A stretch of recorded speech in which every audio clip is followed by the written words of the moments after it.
ini kesalahan dari para orang tua. Memiliki anak atas dasar investasi. La ilaha illallah, la ilaha illallah, la ilaha illallah, Muhammadur Rasulullah. Bismillahirrahmanirrahim. Assalamualaikum warahmatullahi wabarakatuh. Diskusi tentang isu child free atau gaya hidup tanpa anak kini semakin mencuat ke publik. Ketua Umum PP Muhammadiyah Haidar Nasir berbicara, Indonesia sebagai negara yang beragama serta memiliki nilai budaya luhur terkait dengan keluarga. Ia melanjutkan, manusia punya sunatullah untuk berpasangan dan memiliki keturunan. Haidar menilai gaya hidup child free merupakan pilihan individu. Namun dalam konteks yang lebih luas, dia berpesan agar membangun tatanan kehidupan yang normal. Bagaimana tanggapan dari Angkatan Muda Banteng Putih terkait hal ini? Mari kita simak selengkapnya. Bismillahirrahmanirrahim. Asyhadu an la ilaha illallah wa asyhadu anna Muhammadar Rasulullah. Bismillah. Sallallahu ala Muhammad ya Rasulullah. Sallallahu ala Muhammad ya Habiballah. Sallallahu ala Muhammad ya Nabi Allah. Sallallahu ala Muhammad ya Allah ya Rabbi salimna fi Indonesia. Bismillah. Sallallahu ala Muhammad ya Allah ya Fatah ya Salam ya Nur Muhammad. Rabbi shrah li sadri wa yassir li amri wahlul 'uqdatam min lisani yafqahu qawli. Hasbunallah wa ni'mal wakil, ni'mal maula wa ni'man nasir. La haula wa la quwwata illa billah. Subhanallah, alhamdulillah, wa la ilaha illallah, Allahu akbar. Bismillah. Wa makaru wa makarallah, wallahu khairul makirin. Rabbi yasir wa la tu'asir, Rabbi yasir wa la tu'asir, Rabbi yasir wa la tu'asir. Amma ba'du, subhanallah, alhamdulillah, wa la ilaha illallah. Faya ibadallah, ayya na'udullah daiman abadan hatta yawmul qiyamah. Wa insyaallah nahnu bil husnul khatimah. Ibda' bil basmalah.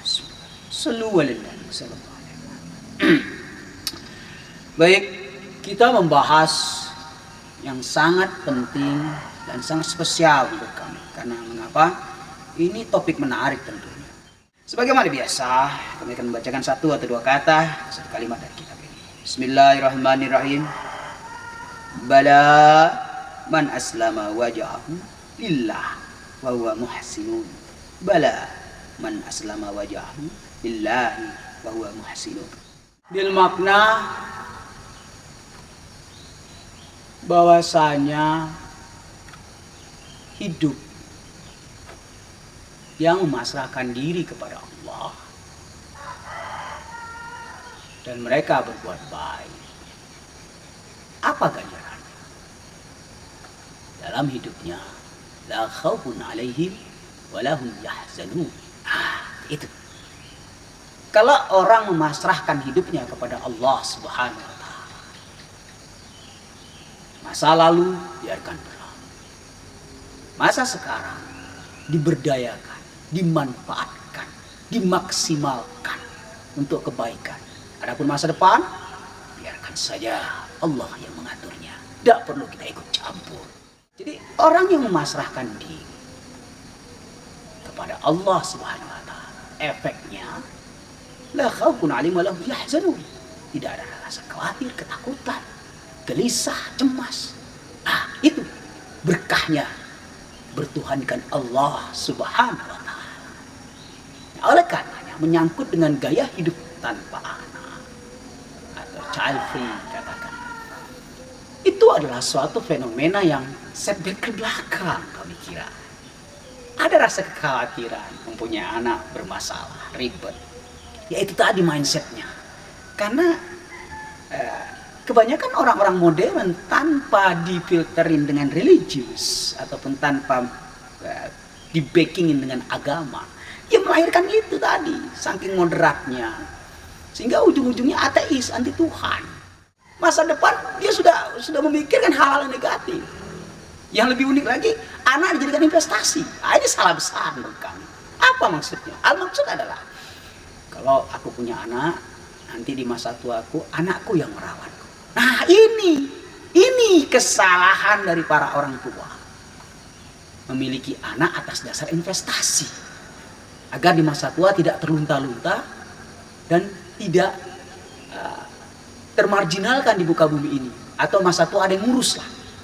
Ini yang salah satunya tanpa disadari, yang seperti dikatakan dalam kitab ini tadi. Tidak memasrahkan diri kepada Allah. Dia bergantung kepada anaknya. Nah, salah. Belum tentu kita hidup sampai tua. Bisa jadi umur 60 meninggal, umur 50 meninggal, umur 40 meninggal. Jangan-jangan ketika anak kita umur 7 tahun kita sudah meninggal. Terlalu memikirkan ke depan tidak baik. Artinya apa? Jangan terlalu berlebihan dalam berpikir. Boleh berpikir jangka panjang, boleh memikirkan efek-efek negatif dari sebuah konsekuensi perilaku kita. Tetapi jangan sampai pemikiran itu meracuni pemikiran kita sendiri. Ya kayak tadi kami sebutkan. Ketakutan memiliki anak. Ketakutan masa depan anak bagaimana? Itu kan wilayah Allah, wilayah Tuhan. Kenapa kita masuk ke dalam itu? Harusnya kita melihat diri kita. Emang kita langsung lahir jadi dewasa seperti ini? Kan tidak. Kita juga dari bayi dirawat sama kedua orang tua kita. Bahkan ada yang berkecukupan, bahkan ada yang jadi konglomerat, yang tidak lulus SD, jadi penjual koran. Tapi ketika di masa dewasa umur 30 jadi pengusaha sukses. Subhanallah. Baca biografi tokoh-tokoh besar kita di Indonesia ini. Baca Bob Sadino, bagaimana biografi beliau.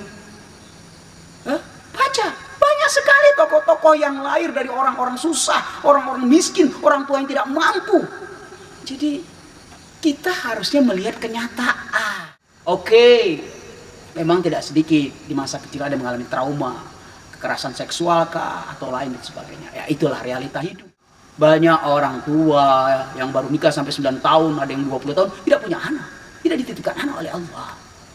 Ada yang tidak menikah berzina bisa punya anak. Astagfirullah, subhanallah. Nah, inilah yang dikatakan fenomena hidup. Ada saatnya manusia itu mengurus sisi manusianya. Tapi dia harus tahu batasannya. Mana batasan manusia? Mana batasan Tuhan, yaitu Allah Subhanahu wa taala. Jangan pernah masuk yang di luar kapasitas kita sebagai manusia. Masa depan anak, sekolahnya bagaimana, dewasanya jadi apa, itu wilayah Allah. Lantas tugas kita orang tua apa? Memberikan pendidikan. Ini bedakan pendidikan dengan sekolah. Pendidikan itu yang paling utama adalah keluarga. Apa basic yang paling penting? Pendidikan agama. Baru pendidikan dunia. Atau di mix. Kalau memang kita punya rezeki lebih, masukkan anak-anak kita di sekolah yang sifatnya duniawi, yang bonafit. Kalau punya uang. Tapi kalau disuruh memilih, ketika kita nggak punya uang atau situasi tidak mengizinkan kita untuk memberikan anak-anak sekolah dunia, maka kewajiban kita memberikan pendidikan agama. Agar apa? Agar anak kita bisa berdamai dengan dirinya sendiri. Kenalkan siapa Tuhannya, yaitu Allah Subhanahu wa taala dalam terminologi Islam. Kenalkan siapa nabinya, yaitu Nabi Muhammad SAW dalam terminologi Islam.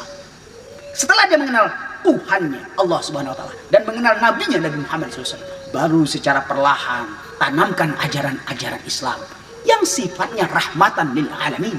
Jangan Islam yang berpolitik diajarkan, tapi Islam yang bertauhid. Karena Islam yang bertauhid akan melahirkan cinta tanah air, cinta perdamaian, cinta ketenangan, cinta perbuatan yang baik. Apapun agamanya, kalau diajarkan dengan baik, insya Allah melahirkan manusia-manusia Indonesia yang kredibel, dan punya kapasitas yang jelas serta ideologi yang terang benderang, yaitu Pancasila. Barakallah, alhamdulillah, semoga bermanfaat. Sallu ala nabi.